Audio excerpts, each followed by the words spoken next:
TSPSC paper leak కేసులో మరో ముగ్గురు అరెస్ట్. రవి అనే వ్యక్తి నుంచి పేపర్లు కొన్నట్టు గుర్తింపు. తెలంగాణ ఎంసెట్ ఫలితాలు విడుదల. అగ్రికల్చర్లో 86, ఇంజనీరింగ్లో 80% రిజల్ట్. జూన్ 9న చేప ప్రసాదం పంపిణీకి ఏర్పాట్లు. అధికారులతో మంత్రి తలసాని శ్రీనివాస్ రివ్యూ.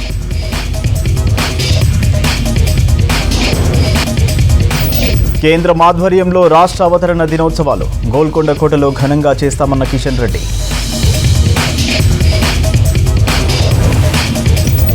హైదరాబాద్ నాశనానికే 111 జీవో రద్దు. రౌండ్ టేబుల్ మీటింగ్లో పలు సంఘాల నేతల ఫైర్.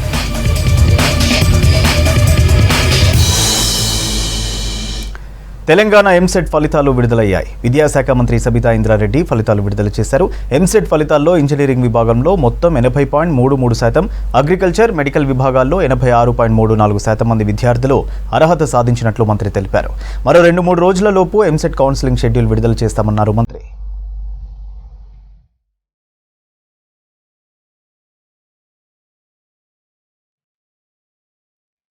ఎంసెట్ ఫలితాల్లోనూ అమ్మాయిల హవా కొనసాగుతోంది. ఇంజనీరింగ్ విభాగంలో అబ్బాయిలు 79% ఉత్తీర్ణత సాధించగా అమ్మాయిలు 82% ఉత్తీర్ణత సాధించారు. అలాగే అగ్రికల్చర్, మెడికల్ విభాగంలో అబ్బాయిలు 84%, అమ్మాయిలు 87% ఉత్తీర్ణత సాధించారు. అయితే గత ఏడాదితో పోల్చితే ఈ ఏడాది తక్కువ ఉత్తీర్ణత శాతం నమోదైంది. 2022 ఎంసెట్ ఫలితాలలో ఇంజనీరింగ్ విభాగంలో 80.41% ఉత్తీర్ణత నమోదు కాగా అగ్రికల్చర్, మెడికల్ విభాగంలో 88.34% ఉత్తీర్ణత నమోదైంది.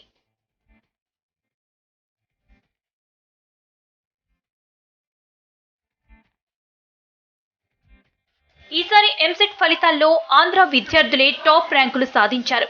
ఇంజనీరింగ్ లో విశాఖపట్నానికి చెందిన అనిరుద్ మొదటి ర్యాంక్, గుంటూరుకు చెందిన వెంకట మణీందర్ రెడ్డికి సెకండ్ ర్యాంక్ రాగా కృష్ణా జిల్లాకు చెందిన ఉమేష్ వరుణ్ థర్డ్ ర్యాంక్ సాధించారు. ఇక ఎంసెట్ అగ్రికల్చర్ ఫార్మసీ విభాగంలో కూడా ఏపీ విద్యార్థులే సత్తా చాటారు. ఈస్ట్ గోదావరికి చెందిన బూరుగుపల్లి సత్య ఫస్ట్ ర్యాంక్ సాధించగా ప్రకాశం జిల్లాకు చెందిన నాసిక వెంకటతేజ రెండో ర్యాంక్ సాధించారు. అయితే మూడో ర్యాంక్ మాత్రం తెలంగాణలోని రంగారెడ్డి జిల్లాకు చెందిన సఫల్ లక్ష్మి సాధించారు.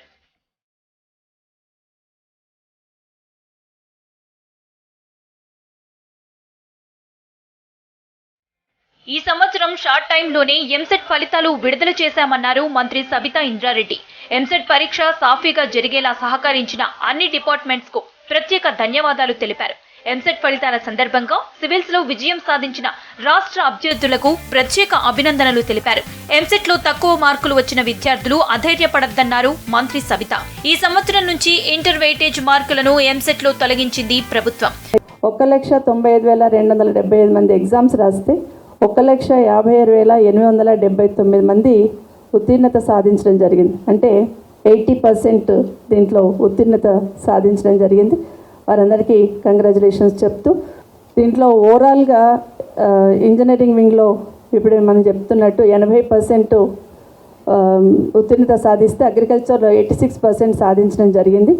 ఇంజనీరింగ్ వింగ్లో తీసుకుంటే అమ్మాయిలు అబ్బాయిల లెవెల్లో మేల్ ఫీమేల్ అని తీసుకుంటే మేల్లో 79% పాస్ కావడం జరిగింది. ఫీమేల్ 82% ఉత్తీర్ణత సాధించడం జరిగింది. అదేవిధంగా అగ్రికల్చర్ స్ట్రీమ్లో మేల్ 84% ఉత్తీర్ణత సాధిస్తే ఫీమేల్ 87% ఉత్తీర్ణత సాధించడం జరిగింది. వాళ్ళందరికీ కంగ్రాచులేషన్స్ చెప్తూ 2-3 రోజులలో నవీన్ గారు ఇక్కడే ఉన్నారు. 2-3 డేస్లలో ఈ అడ్మిషన్స్ ప్రక్రియ కూడా తొందరలో అనౌన్స్ చేయడానికి ప్రిపేర్ కావాలని కోరుతూ దీంతో ఎంసెట్ లో వచ్చిన ర్యాంకుల ఆధారంగానే విద్యార్థులకు సీట్లు కేటాయించనున్నారు అధికారులు.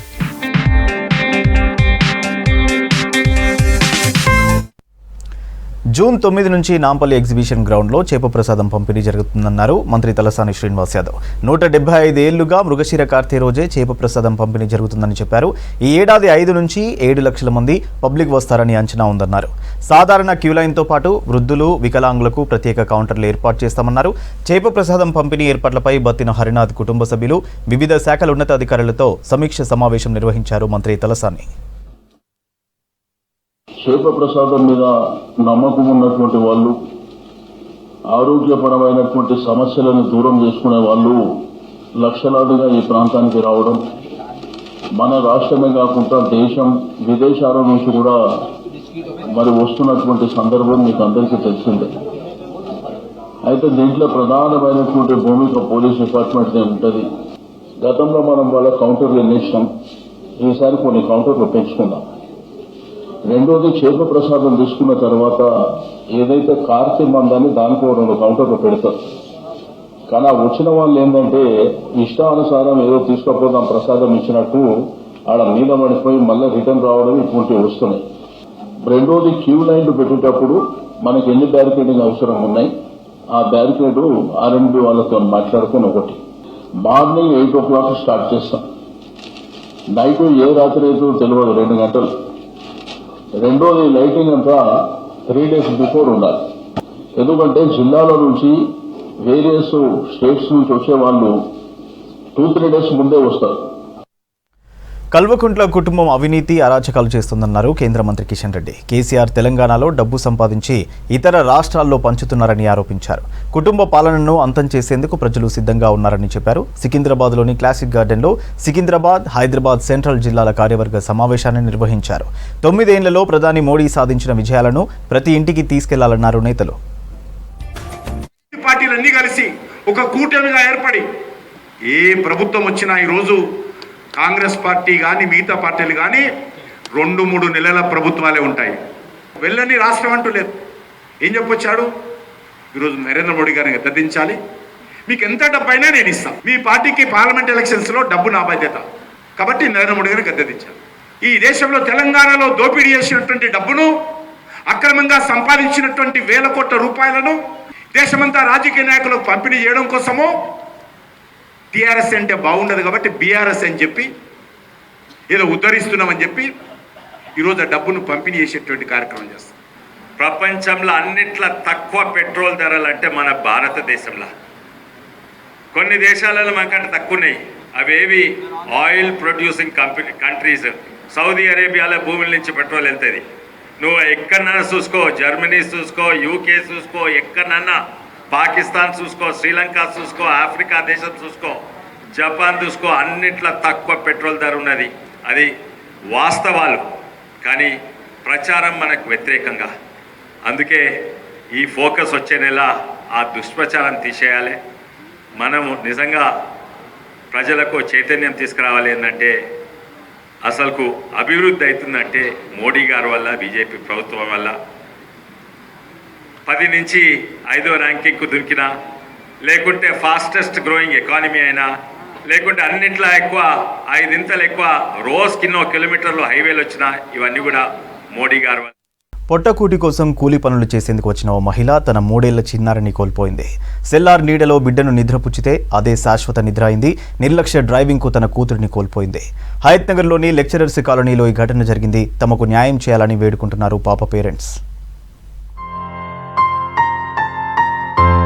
హయత్ నగర్ లెక్చరర్స్ కాలనీలో దారుణం జరిగింది. డైలీ లేబర్ పనులకు వచ్చిన కవిత అనే మహిళ తన 3 ఏళ్ల పాప లక్ష్మిని మధ్యాహ్నం భోజనం తినిపించిన తర్వాత ఎదురుగా ఉన్న అపార్ట్మెంట్ సెల్లార్లో ఖాళీగా ఉన్న ప్రదేశంలో పడుకోబెట్టింది. కాసేపటి తర్వాత ఆ అపార్ట్మెంట్కు చెందిన ఓ కార్ సెల్లార్లోకి వచ్చింది. కారును నడుపుతున్న వ్యక్తి పార్కింగ్ ప్రదేశంలో చిన్నారిని గమనించకుండా నేరుగా ముందుకు తీసుకొచ్చాడు. వాహనం ముందు టైర్ చిన్నారి మీద నుంచి పోవడంతో ఆ పాప స్పాట్లోనే చనిపోయింది. ఘటనకు సంబంధించిన వీడియో సెల్లార్లో ఉన్న సీసీ కెమెరాల్లో రికార్డ్ అయ్యాయి. బిడ్డను కోల్పోయిన ఆ నిరుపేద మహిళ గుండెలు బాదుకుంటూ రోదించిన తీరు అక్కడున్న వారిని కంటతడి పెట్టించింది. ఘటన జరిగిన తర్వాత చిన్నారి అమ్మమ్మతో పాటు అపార్ట్మెంట్ వాసులు స్థానికంగా ఉన్న ప్రైవేట్ హాస్పిటల్కి తీసుకెళ్లారు. కానీ డాక్టర్స్ అప్పటికే పాప చనిపోయిందని చెప్పారు. ఎవరైతే డ్రైవర్ ఉన్నాడో తను ఇట్లా కొట్టేసిన తర్వాత కొంచెం సౌండ్ లాగా వచ్చింది ఒకేసారి దన్మని. సౌండ్ రాగానే నేను ఫస్ట్ ఫ్లోర్లో ఉంటే కిందికి వచ్చేసాను. కిందికి రాగానే చూసేసరికి పాప కొంచెం బ్లీడింగ్ అవుతుంది నోట్లోకి వెళ్ళి. ఏమైందని చూస్తే కారు కింద పడింది. నేను వాళ్ళ అమ్మమ్మని పిలిచి నేను చాలాసేపు గట్టిగా అరిసే వరకు కూడా వాళ్ళు రాలేదు. వాళ్ళు రాకపోతే నేనే మా అపార్ట్మెంట్ వాచ్మెన్ ఉంటారు కదా, వాళ్ళని వాళ్ళతో పిలిపించి వాళ్ళ అమ్మమ్మని తీసుకొని కృష్ణవేణి హాస్పిటల్లో జాయిన్ చేశారు. ఎందుకంటే కనీసం బ్రీతింగ్ ఇస్తే ఏమన్నా అవుతుందా, రెస్పాన్స్ అవుతుందా అని చెప్పేసి ఒక 2 minutes 3 minutes వాళ్ళు కూడా ట్రై చేశారు. బ్రీతింగ్ తీసుకోవట్లేదు, వాళ్ళు నో మోర్ అని చెప్పేశారు. పని చేసే దగ్గర ఎండ ఎక్కువగా ఉండటంతో పక్కనే ఉన్న అపార్ట్మెంట్ సెల్లార్లో చిన్న పాపని పడుకోబెట్టామని, నిర్లక్ష్యంగా డ్రైవింగ్ చేసి మా పాపని పొట్టన పెట్టుకున్నారని వాపోయింది పాప తల్లి. పొట్టకూటి కోసం కర్ణాటక నుంచి ఇక్కడికి వచ్చామన్నారు. తమకు ఇలా పాప లేకుండా పోవటం తట్టుకోలేకపోతున్నామన్నారు. 2 గంటలకు అట్లా అన్నం తినబెట్టినాం సార్. తినబెట్టిన తర్వాత పండుకుంటుంది, ఎండ వస్తుందమ్మా నాకు అన్నది. పండుకుందులే అని పండబెట్టిన సార్, ఇక్కడ తెచ్చి పండబెట్టి ఆడ పక్కకేసి బొమ్మ పెట్టిన, లేస్తే కూడా ఆడుకుంటుంది కదా అని పెట్టిపోయినాం సార్. అట్లే చూసుకుంటూనే ఉన్నాం సార్. మళ్ళీ వచ్చి చూసినాము, చూస్తే కూడా పండుకొనే ఉంది సార్. మళ్ళీ వచ్చి అమ్మ చూస్తే పండుకుందమ్మా అని. అమ్మ చేతులు కడుక్కొని వచ్చే వరకు ఎక్కి వెళ్ళిపోయింది సార్. లేదు ఏడుంటుంది పాప, గిలగిల కొట్టుకుంటుంది సార్. ఓ మేడం వచ్చి ఏం చేసా, మీ పాప ఎందుకో గర్విస్తుంది అనేసి అంటే, ఇంతసేపు పండిండి ఆ చూసే వచ్చిందని ఇప్పుడే, అంతలోగా నేను ఎందుకు గర్విస్తుందంటే ఇంకా వచ్చి చూడేస్తే పూర పాప అంత నెత్తర అంత పడింది సార్. పూర టైర్ మిందికే పోయింది సార్, నెత్తి మిందికి. ఇంకా అట్లే తీసుకొని పోయి ఆడబెట్టి ఆడుచుకొని కూర్చుంటే ఇంకా. చిన్నారి తల్లి ఇచ్చిన ఫిర్యాదు మేరకు కేసు నమోదు చేసుకున్నారు హయత్ నగర్ పోలీసులు. అపార్ట్మెంట్ లో సీసీ ఫుటేజ్ కలెక్ట్ చేసుకున్నారు. TS07 JR 9441 నెంబర్ గల స్కోడా కారుగా గుర్తించారు పోలీసులు. కేశమోని స్వప్న పేరుతో కార్ రిజిస్టర్ అయి ఉంది. ఘటన జరిగిన బాలాజీ ఆర్కేడ్ అపార్ట్మెంట్ 4వ ఫ్లోర్ లో ఉన్న ఇంటి అడ్రస్ పైనే కార్ అడ్రస్ ఉంది. ఇక కార్ నడిపింది ఎక్స్చేంజ్ ఎస్ఐ స్వప్న భర్త హరిరామ్ అని గుర్తించారు పోలీసులు. కారులో పోలీస్ క్యాబ్ తో పాటు ఎక్స్చేంజ్ ఎస్ఐ ఐడి కార్డు కూడా ఉందంటున్నారు.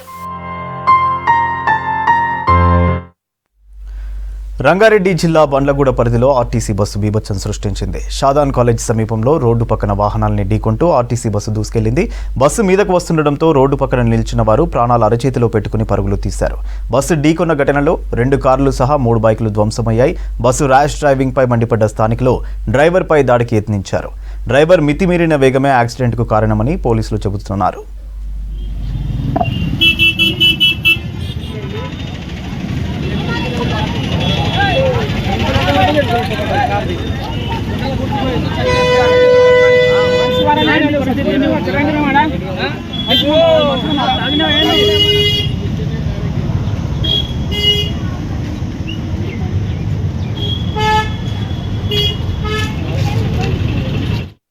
హైదరాబాద్ను నాశనం చేసేందుకే 111 జీవో రద్దు చేశారన్నారు సీనియర్ జర్నలిస్ట్ పాషం యాదగిరి. 111 జీవోపై తెలంగాణ కేబినెట్ తీసుకున్న నిర్ణయాన్ని తప్పుపట్టారు. ఈ జీవో పరిధిలోని పేదల కుటుంబాలకు తీవ్ర అన్యాయం జరుగుతుందన్నారు. ఉస్మాన్ సాగర్, హిమాయత్ సాగర్ జంట జలాశయాలను వారసత్వ సంపదగా గుర్తించాలన్నారు. సికింద్రాబాద్ వెస్ట్ మారేడ్పల్లిలోని గురుస్వామి హాల్లో హైదరాబాద్ జిందాబాద్ ఆధ్వర్యంలో 111 జీవో రద్దు పట్నానికి పాడే అనే అంశంపై జరిగిన సదస్సులో వక్తలు మాట్లాడారు. 111 జీవో అంటే రద్దు చేయడం అంటే 3111 అని హైదరాబాద్ దోసరా గీసిండట కేసీఆర్. అంటే పంగనామాలు పెట్టిండు అన్నట్టు. పంగనామాలు పెడితే పోవాల్సిందే, ఇక చచ్చిపోతుంది హైదరాబాద్. బ్రాండ్ ఇమేజ్ కూడా ఉండదు. ఐటీ కంపెనీలన్నీ పోతాయి, మొత్తం మురికైపోతుంది. నిన్న ఎవరు నాకు చిన్న కవిత్వం రాసి పెట్టిండ్రు. అబ్బనేగా గండిపేట్ చుట్టూ పెద్ద బంగ్లాలు వస్తాయి కదా, కాలనీలు వస్తాయి, 40 అంతస్తులు 45 అంతస్తులు. ఆ మొత్తం మురికంతా గండిపేటలకు పోతుంది. ఆయన రాసిండది అబ్బనేగా గండిపేట్ రాత్మే మైఖానా పానశాల. అందరు మందు కొడతారు కదా, రాత్మే మైఖానా సుబే పైఖానా. దేవుని మీద లింగం మీద కూడా అవే పోయాలి నీళ్ళు, అది మళ్ళీ తాగాలి. ఏమైపోద్ది హైదరాబాద్? కరోనా వేరియంట్ కొత్తది వస్తుందన్నారు, అది అంతకంటే ముందే వచ్చేస్తుంది హైదరాబాద్. దీన్ని కాపాడుకోకపోతే ఈ తర్వాత ఏం చేస్తారు మంత్రులు అంటే ఎట్లా ఓడిపోతాం, హైదరాబాద్ నాశనం చేస్తాం, అమెరికా పారిపోతాం. ఇక్కడ నుంచి ఒక ఫాలో అప్ ఉండాలి, కర్తవ్య దీక్ష ఉండాలి. ఏం చేస్తాం? వాడు లూటీ చేస్తుంటే మనం లాఠీ లేపాలి, సరిపోదు. లూటీ అందరు కలిసి చేస్తున్నారు. దీంట్లో అన్ని రాజకీయ పార్టీలు దొంగలే. హైదరాబాద్లో చెప్తారు సియాసత్ కా మానే చోర్ బద్మాషోంకి బారాత్. మేము అందుకని ఎవరిని పిలవదలుచుకోవాలి. అందరికి భూములు ఉన్నాయి దాని కింద రియల్ ఎస్టేట్ వాళ్ళకు. వీళ్ళందరి భర్తం పట్టాలి కదా. ఇక్కడ నుంచి ఒక కార్యాచరణ దీక్ష తీసుకొని ఇక్కడ దీక్ష తీసుకొని పోదాం, చర్చ పెడదాం. Intentions of the rulers. Problem అంతా ఇదే ప్రాబ్లం. అంటే వీడు అంటే ఈ పర్టికులర్ రూలింగ్ సిస్టమ్ ఏం చేయబోతున్నాడు, ఎంత డబ్బు మింగబోతున్నాడు ఈ మొత్తం కోటేరి. సో అయ్యో మళ్ళీ ఇంకొక అవకాశం తెలంగాణకి అభివృద్ధి చెందడానికి. సో తెలంగాణ రావడము ఒక అవకాశం అయితే అవకాశం మిస్ అయిపోయినాం. ఈ 8-9 సంవత్సరాలలో ఈ భయంకర దోపిడితోని మిస్ అయిపోయాం. ఇప్పుడు ఇది ఇంకొక అవకాశం వచ్చింది. యాక్చువల్గా ఇదేదో ఒక ఖజానా రిజర్వ్ చేసి ఫ్యూచర్ జనరేషన్స్కి పెట్టినట్టుగా ఆ set of villages, land development అంతా కూడా ఇప్పుడు మళ్ళీ ఇంకొక అవకాశం వచ్చిందేమో అనిపిస్తుంది. ఈ 84 గ్రామాల యొక్క విస్తీర్ణం చూసుకుంటే it's almost equivalent to Singapore. మనము 111 జీవోని అట్లాగే కంటిన్యూ చేసుకుంటూ వాటిని అట్లాగే పెట్టడం అనేది పెద్ద సొల్యూషన్ కాకపోవచ్చు.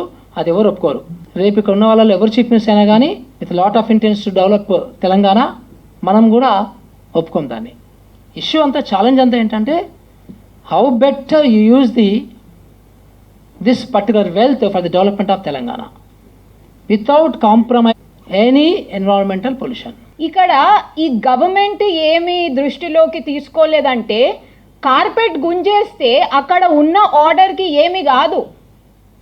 ఎందుకంటే ఇక్కడ జియోని స్టే చేయలేదు. అంటే జియో ఎత్తేస్తే అక్కడ మీరు ఇష్టం వచ్చినట్టు construction, development, environmentally polluting, unsustainable activity చేసుకోవచ్చు అనేది ఎక్కడ లేదు. ఎందుకంటే సుప్రీంకోర్టు అయినా హైకోర్టు అయినా, ఇది నేను ఈ గవర్నమెంట్కి స్పెసిఫికలీ చెప్పాలనుకుంటున్నా, ఎందుకంటే వీళ్ళకు ఎక్స్పర్ట్స్తోని పనే లేదు కదా, ఐఏఎస్ ఆఫీసర్లు ఉండి ఇట్లా అంటే చాలు.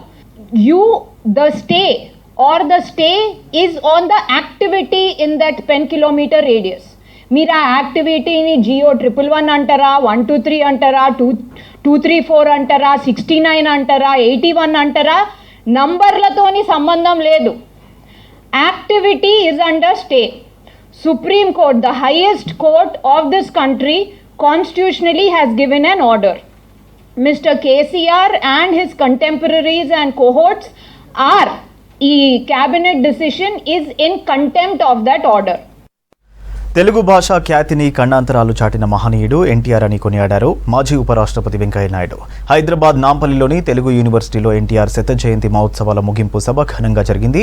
కిన్నెర ఆర్ట్స్ థియేటర్ ఆధ్వర్యంలో జరిగిన ఈ సభకు ముఖ్య అతిథిగా హాజరయ్యారు వెంకయ్యనాయుడు. కిన్నెర ఎన్టీఆర్ భాషా సేవ పురస్కారాన్ని ఏపీ మాజీ మంత్రి మండలి బుద్ధప్రసాద్కు అందజేశారు. బుద్ధప్రసాద్ తెలుగు భాష పరిరక్షణకు విశేష కృషి చేస్తున్నారన్నారు. తెలుగులో ఛందస్సు ఒక పెద్ద మేధస్సు అని, తెలుగు రోత కాదు అది మెదడుకు మేత అని అన్నారు వెంకయ్య. భాష కోసం నిరంతరం కృషి చేస్తూ సాహిత్య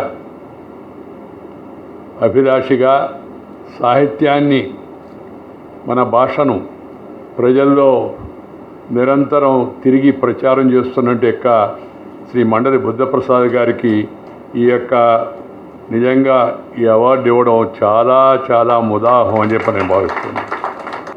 ఆయన చేస్తున్నట్టు మంచి పనిని గుర్తించి దానిని 10 మందికి తెలియజెప్పి వారిని సత్కరించి తద్వారా రాబోయే తరానికి కూడా ఈ యొక్క సత్కార్యాన్ని గురించి చెప్పాలి, దాని వైపు ప్రేరేప చేయాలనే ఉద్దేశంతో ఏర్పాటు చేసిన ఈ యొక్క వారి అవార్డు చాలా సంతోషం. అందుకే నేను ఎప్పుడు చెప్తూ ఉంటాను, ముఖ్యమంత్రి కార్యాలయం నుంచి పంచాయతీ వరకు ప్రతి ఒక్క విషయం తెలుగులోనే జరగాలి, జరిగేటట్టుగా చూడాలి. అది మన అందరి యొక్క కర్తవ్యం. దానికి ముందు ఇంటిలో, వీధిలో, గుడిలో, బడిలో, అమ్మ ఒడిలో నుంచి వచ్చిన భాష అవుతుందో దాన్ని ముందు మనం అలవాటు చేసుకోవాలి. తెలుగు నేలపై పుట్టినందుకు తెలుగువాడిగా గర్విస్తూ తెలుగువాడికి ఆత్మగౌరవం ఉందని సాటి వారందరినీ చిన్న పెద్ద భేదం లేకుండా గౌరవవాచకంతో సంబోధిస్తూ ఆత్మగౌరవం అందరికీ ఉంటుందని ఆచరణలో పాటించి సాటి చెప్పినవాడు శ్రీ నందమూరి తారక రామారావు గారు. అందుకే నందమూరి తారక రామారావు గారు తెలుగువారి గుండె చప్పుడు అయ్యాడు. కన్నతల్లిని ఎవరైనా చూడాలి, కానీ కన్నతల్లిని చూసినందుకు ఎవరు కూడా సత్కారం పొందరు. అలాగే కన్నతల్లి లాంటిదే మన కన్న భాష కూడా, మాతృభాష కూడా. అయితే వాళ్ళు ఏమైందంటే మాతృభాష ఎవరన్నా పరాయ భాషను తీసుకొచ్చి ఇంట్లో పెట్టుకుని మాతృభాషను బయట పంపిస్తున్న పరిస్థితుల్లో ఇలాంటి పురస్కారాలు చేయాల్సిన పరిస్థితి వచ్చిందో నాకైతే అర్థం కాదు. ఏదేమైనప్పటికీ కూడా తెలుగువాడు ఘనకీర్తిని విశ్వవ్యాప్తం చేసిన మహనీయుడి పేరిట ఈ పురస్కారం అందుకోవటం నాకు ఆనందదాయకంగా ఉంది. అది కాకుండా ఈ పురస్కారం అందించిన మహోన్నత వ్యక్తి, నిజంగా వాళ్ళందరూ మేము భాషోద్యమంలో పనిచేస్తున్నామంటే మాకు 1000 ఏనుగుల బలాన్ని ఇస్తున్న ఏకైక వ్యక్తి మన మాజీ ఉపరాష్ట్రపతి ముప్పవరపు వెంకయ్యనాయుడు గారు. అభ్యుదయ విప్లవ చిత్రాలతో ప్రజల్లో చైతన్యం కలిగించిన గొప్ప వ్యక్తి మాదాల రంగారావు అన్నారు సిపిఐ జాతీయ కార్యదర్శి నారాయణ. అవినీతి, దౌర్జన్యాలు, అణచివేతలను విప్లవ సినిమాలతో తెరపై సంచలనం సృష్టించారన్నారు. నమ్ముకున్న సిద్ధాంతాలను తుదిశ్వాస వరకు విడవకుండా ఉన్న గొప్ప నాయకుడన్నారు. విప్లవ చిత్రాలకు కేరాఫ్ మాదాల రంగారావు అన్నారు. నటుడు మురళీమోహన్ హైదరాబాద్ సుందరయ్య విజ్ఞాన కేంద్రంలో రెడ్ స్టార్ మాదాల రంగారావు 75వ జయంతి ఉత్సవాలు ఘనంగా జరిగాయి.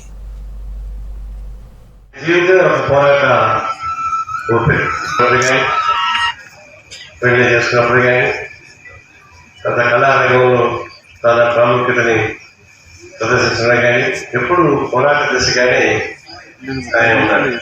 చివరికి ఈ సంసార పూర్తికి వ్యతిరేకంగా కూడా ప్రత్యక్ష పోరాటం సాగించాల్సి తెలిసినప్పుడు దాని పోరాటం ఆయన ఊపిరిగా ఉన్నారు.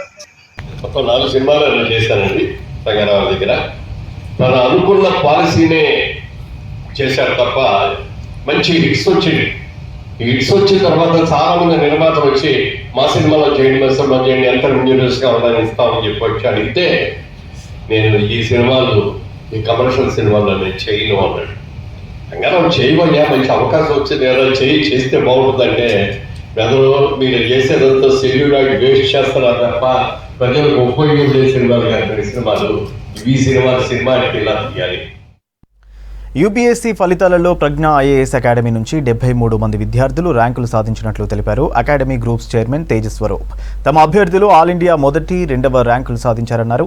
ప్రిలిమినరీ స్థాయి నుంచే మెయిన్స్ టార్గెట్గా ట్రైనింగ్ ఇవ్వడంతో పాటు ఇంటర్వ్యూలకు ప్రిపేర్ చేయడం తమ ప్రత్యేకత అన్నారు.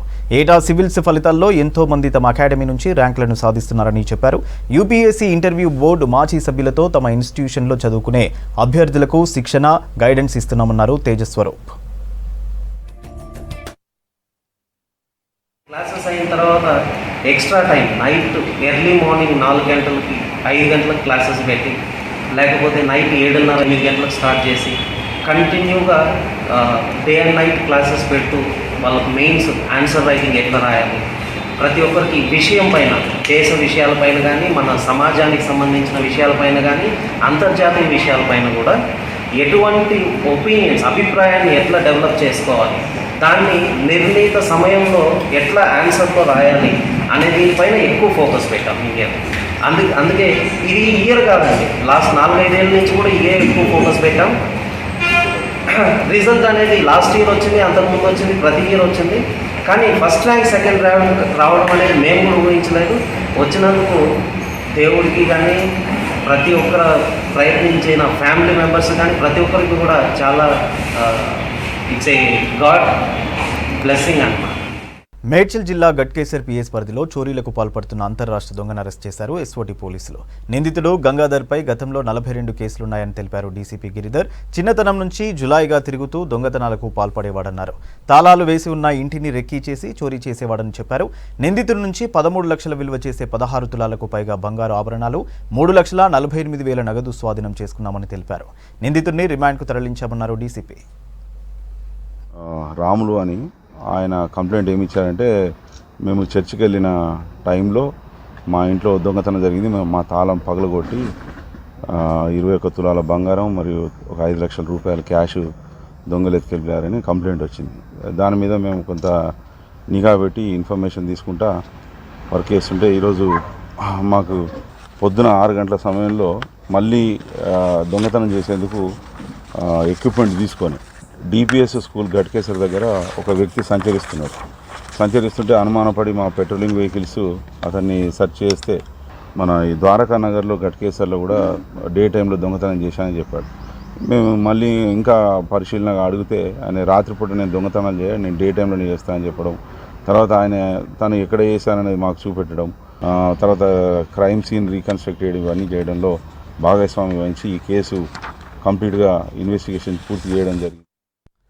ఏ తప్పు చేశారని తనను మూవీ ఆర్టిస్ట్ అసోసియేషన్ నుంచి తొలగించారో చెప్పాలని డిమాండ్ చేశారు కరాటే కళ్యాణి. ఎన్టీఆర్కి తానెప్పుడు వ్యతిరేకం కాదన్నారు కళ్యాణి.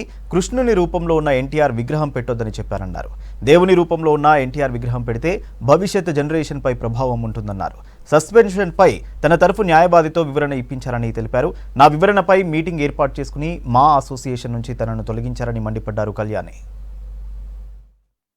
నేను ఎన్టీఆర్ గారికి వ్యతిరేకం కాదు, ఆయన రూపం ఆయనలాగా పెట్టండి, ఫ్యూచర్ జనరేషన్కి చాలా రాంగ్ మెసేజ్ వెళ్తుంది. ఇదే అందరూ కొనసాగిస్తే ప్రతి హీరోకి ఒక విగ్రహం పెడితే దేవుళ్ళ రూపంలో, దేవుళ్ళు ఇంకెందుకు, మన ఇంట్లో ఫోటో మనమే పెట్టేసుకొని మన పూజ గదిలో మన దేవుళ్ళు అయిపోతాం కదా. ఇవన్నీ నా పాయింట్స్. అలాగే జననం మరణం ఎవరికి రాస్తున్నారు మీరు? అక్కడ కృష్ణాష్టమి చేయనప్పుడు కృష్ణ విగ్రహం ఎందుకు వేసి ఆయన రూపాన్ని ఎందుకు అవమానిస్తారు? మా అందరికీ చాలా భక్తితో మేము అడుగుతున్నాం, ఇవన్నీ మానుకోండి.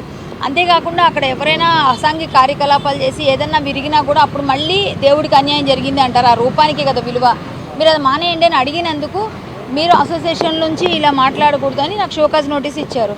మెజారిటీ పీపుల్ అంతా మిమ్మల్ని సస్పెండ్ చేయాలన్నారు అనేసి నాకు ఇవాళ అందింది. సస్పెన్షన్ అనేది అసలు నాకు ఎందుకు ఇచ్చారు అసలు నాకు అర్థం కావట్లేదు ఇప్పటికి కూడా. నేను ఏం తప్పు చేశాను? నేను నా రైట్ ఫైట్ చేస్తున్నాను, కోర్టు కూడా స్టే ఇచ్చింది. దాన్ని ఎందుకు మీరు అర్థం చేసుకోరు? దాన్ని ఎందుకు మీరు ఆలోచించారు? ఇవాళ ఎన్టీఆర్ గారు కాకపోయినా ఆ ప్లేస్లో ఇంకెవరున్నా నేను ఫైట్ చేసేదాన్ని. సస్పెండ్ పైన ఎంత దూరం వెళ్ళదు. ఎందుకంటే నా నిజాయితీ నేను నిరూపించుకుంటా. ఫస్ట్ నా నిజాయితీ నిరూపించుకున్నాక నేను ఉంటానా, మా అసోసియేషన్తో కలిసే ఉంటాను. కలిసి ఉండకపోతే మీ అందరూ ఒక ఫ్యామిలీ అండి. యాక్టర్ డింపుల్ హయాతీపై తప్పుడు కంప్లైంట్ ఫైల్ చేశారన్నారు ఆమె తరఫు న్యాయవాది పాల్ సత్యనారాయణ. కార్ పార్కింగ్ వివాదంలో ట్రాఫిక్ డీసీపీ రాహుల్ తన డ్రైవర్ను కాపాడుకునేందుకు ప్రయత్నిస్తున్నారన్నారు. ట్రాఫిక్ ఇన్స్పెక్టర్, ట్రాఫిక్ పోలీసులు బ్రిక్స్ తీసుకొచ్చి పార్కింగ్లో పెట్టారన్నారు. తప్పును కవర్ చేసేందుకే ఇదంతా చేస్తున్నారన్నారు పాల్ సత్యనారాయణ. డీసీపీ అబద్ధాలు ఆడుతున్నారన్నారు. ఇవన్నీ ఫాల్స్ ఎలిగేషన్స్, ఫ్యాబ్రికేటెడ్ స్టోరీ అన్నారు పాల్ సత్యనారాయణ. డింపుల్ హయాతీ కేసు పెడుతుంటే తీసుకోవడం లేదని ఆరోపించారు. తనకి వివిధ నెంబర్స్ నుంచి కాల్స్ వస్తున్నాయని, డింపుల్కు ప్రాణహాని ఉందని తెలిపారు ఆమె తరఫు న్యాయవాది.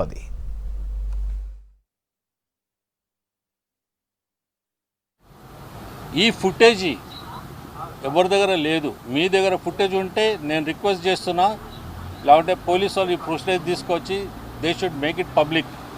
ఎందుకంటే డింపుల్ది కాల్తో కొట్టింది అని చెప్పి మీరు ఒక ఫుటేజ్ పెడుతున్నారు. కానీ మెయిన్ ఫుటేజ్ ఏది? ఈ కార్ది కవర్ తీసారని. ఈ ఫుటేజ్ ఎక్కడ పోయింది? It is the duty of the police to access that one and make it పబ్లిక్లో చూపించాలి. అది ప్రజలకి చూపించాలి. అది మీ డ్యూటీ. అది మీరు ఎఫ్ఐఆర్ చేసిన తర్వాత మీరు అది చూపించాలా. ఇక్కడ సటన్ రూల్స్ ఉన్నాయి. సార్కి 3 కార్లు ఉన్నాయి. ఒక్క కారు ఉంటే ఇంకొక కారు యాక్సెస్ చేసుకొని ఆయన వెళ్ళొచ్చు. కానీ ఆయన వేరియస్ ఎక్స్క్యూజెస్ చెప్పుకుంటా మొత్తం మీడియా ముందు అబద్ధం ఆడుతున్నాడు ఆయన కూర్చొని.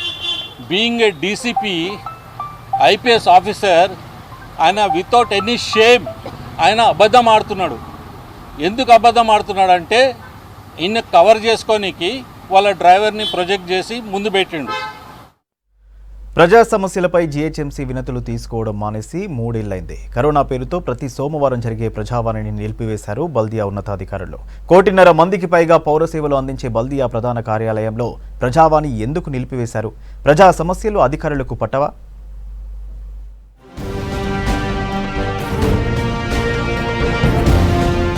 కరోనా తర్వాత కలెక్టరేట్లలో ప్రజావాణి ప్రారంభమైన జీహెచ్ఎంసీలో మాత్రం ప్రారంభించడం లేదు. హైదరాబాద్ కలెక్టరేట్తో పాటు జీహెచ్ఎంసీ కార్యాలయాల్లో 2020 మార్చి 17న ప్రజావాణి కార్యక్రమం నిలిపివేశారు. కలెక్టరేట్లో ప్రజావాణి ప్రోగ్రాం తిరిగి ప్రారంభించినా జీహెచ్ఎంసీలో ప్రారంభించలేదు.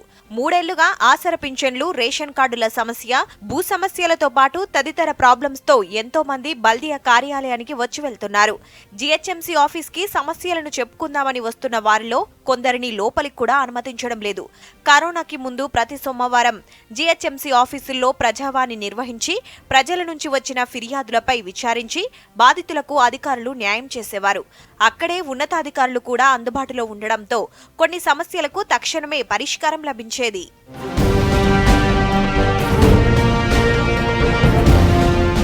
3 ఏళ్ల క్రితం బంద్ చేసిన ప్రజావాణి ప్రోగ్రాం నేటికి నిర్వహించడం లేదు. కరోనాకి ముందు డిప్యూటీ కమిషనర్ ఆఫీసుల్లో ప్రతివారం 30 వరకు, జోనల్ స్థాయిలో 50, హెడ్ ఆఫీసుల్లో నిర్వహించే ప్రజావాణి కార్యక్రమానికి 100 వరకు ఫిర్యాదులు వచ్చేవి. ఇలా మొత్తం గ్రేటర్ పరిధిలో 1000కి పైగా ఫిర్యాదులు వచ్చేవి. ఇలా ప్రతి వారం వందలాది మంది సమస్యలకు తక్షణమే పరిష్కారం లభించేది. కానీ తిరిగి ప్రజావాణిని ప్రారంభించేందుకు అధికారులు ఇంట్రెస్ట్ చూపడం లేదు. ఏదైనా ఫిర్యాదు చేయాలంటే ఆన్లైన్లో చేయండని అధికారులు సలహాలు ఇస్తున్నారు. Help line number, my GHMC app, Twitter, dial 100కి ఫిర్యాదు చేసినా కొన్ని సమస్యలకు పరిష్కారం లభించడం లేదు. ప్రభుత్వం తక్షణమే స్పందించి ప్రతి సోమవారం ప్రజావాణి కార్యక్రమాన్ని నిర్వహించాలని జనం కోరుతున్నారు.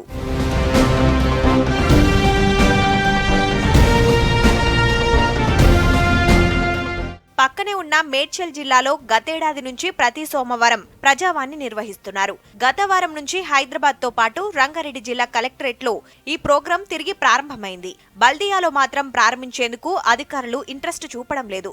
ప్రజావాణి నిర్వహిస్తే పబ్లిక్ టాయిలెట్స్, శానిటేషన్, వీధి కుక్కల బెడద, వర్షం వచ్చినప్పుడు పాడైన రోడ్లు, ఇతర పనుల కోసం రోడ్లు తవ్వి వదిలేయడం, ఇల్లీగల్ బిల్డింగ్స్ నిర్మాణం లాంటి సమస్యలు పరిష్కారం అవుతాయని నగరవాసులు భావిస్తున్నారు. పని తప్పించుకోవడానికి అధికారులు ప్రజావాణి నిర్వహించడం లేదనే విమర్శలు వస్తున్నాయి. మరి ఈరోజు హైదరాబాద్ నగరంలో ఎన్నో సమస్యలు ఉన్నాయి. ఒకటి, మరి అందరూ తెలుపుకోవడానికి ప్రజావాణి ఏర్పాటు చేయాలని 100 సార్లు కోవడం జరిగింది. మరి 3 సంవత్సరాలు పెట్టి మరి ఇంత మట్టు కూడా వాళ్ళు డైరెక్ట్ మెమోరాండం ఇచ్చినా వాళ్ళు పట్టించుకోవడం లేదు. మరి ముఖ్య సమస్యలు ఏంటంటే ఈరోజు రాష్ట్రంలో కానీ మరి హైదరాబాద్ నగరంలో కానీ కుక్కల బెడద కానీ మరి ఇక్కడ పొల్యూషన్ కానీ చాలా పెరిగిపోతుంది. మరి దీని సమస్యలు కానీ ఇంకా వేరే సమస్యలు ఎన్నో ఉన్నాయి చెప్పాలంటే. మరి ప్రజల సమస్యలే, మౌలిక సదుపాయాల విషయమే, వేరే గురించి మాట్లాడడం కాదు. మరి మౌలిక సదుపాయాలు అంటే రోడ్డు బైండింగ్ చేయడం కానీ, మరి ఫుట్పాత్ మెయింటైన్ చేయడం కానీ, గ్రీనరీ మెయింటైన్ చేయడం కానీ ఇవన్నీ చేయాలి. గతంలో ప్రతి నెల కమిషనర్, ఇతర శాఖల అధికారులతో కలిసి మేయర్ ఫేస్ టు ఫేస్ నిర్వహించేవారు. ఇందులో వచ్చిన ఫిర్యాదులపై వెంటనే సంబంధిత అధికారులకు పంపించేవారు. గడిచిన నెల వచ్చిన ఫిర్యాదులు పరిష్కారంపై వచ్చే నెలలో పరిశీలించేవారు. మేయర్లుగా మాజిద్ హుస్సేన్, బండ కార్తిక్ రెడ్డిలు ఉన్నప్పుడు ఈ కార్యక్రమానికి ఫుల్ రెస్పాన్స్ వచ్చింది.